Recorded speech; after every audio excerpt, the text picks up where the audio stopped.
اعوذ باللہ من الشیطان الرجیم، بسم اللہ الرحمن الرحیم۔ سامعین و ناظرین السلام علیکم ورحمۃ اللہ وبرکاتہ۔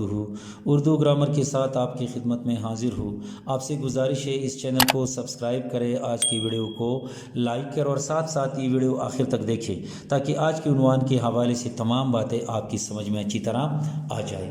آج ہم ایک نثر نگار یعنی جمیل الدین عالی کی نثر نگاری پر تنقیدی نوٹ لکھیں گے۔ تو سب سے پہلے آپ یہ ٹاپک دیجئے جمیل الدین عالی کی نثر پر تنقیدی نوٹ یا نثر نگاری پر تنقیدی نوٹ۔ یہ عنوان جب آپ دیتے ہیں تو پھر اس طرح شروع کریں کہ ملی نغمہ جیوے جیوے پاکستان کے خالق جمیل الدین عالی کا اردو ادب کی نظم و نثر میں ایک خاص نام ہے، جنہوں نے بہت سی ملی نغمے لکھے ہیں اور آج وہ اردو ادب میں ملی نغموں کے حوالے سے پہچانے جاتے ہیں۔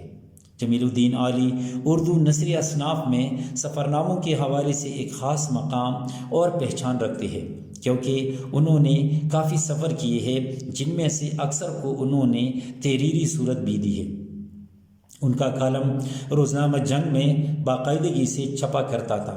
بقول انور سدید، جمیل الدین عالی نے تماشا میرے آگے اور دنیا میرے آگے میں سفر کے فوری تاثر کو اخباری کالم میں سمیٹ لیا۔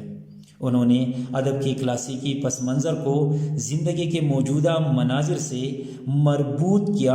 ان سفرناموں میں مصنف خودنگر و خداوند خودی بن کر ظاہر ہوتا اور مشرقی درویشی کا برم قائم رکھتا ہے۔ تو آپ نے دیکھ لیا کہ ہم جمیل الدین عالی کی نثر نگاری پر ایک اچھا تنقیدی نوٹ کس طرح لکھ سکتے ہیں۔ آئندہ کسی نئی عنوان تک اجازت دیجیے۔ اللہ حافظ۔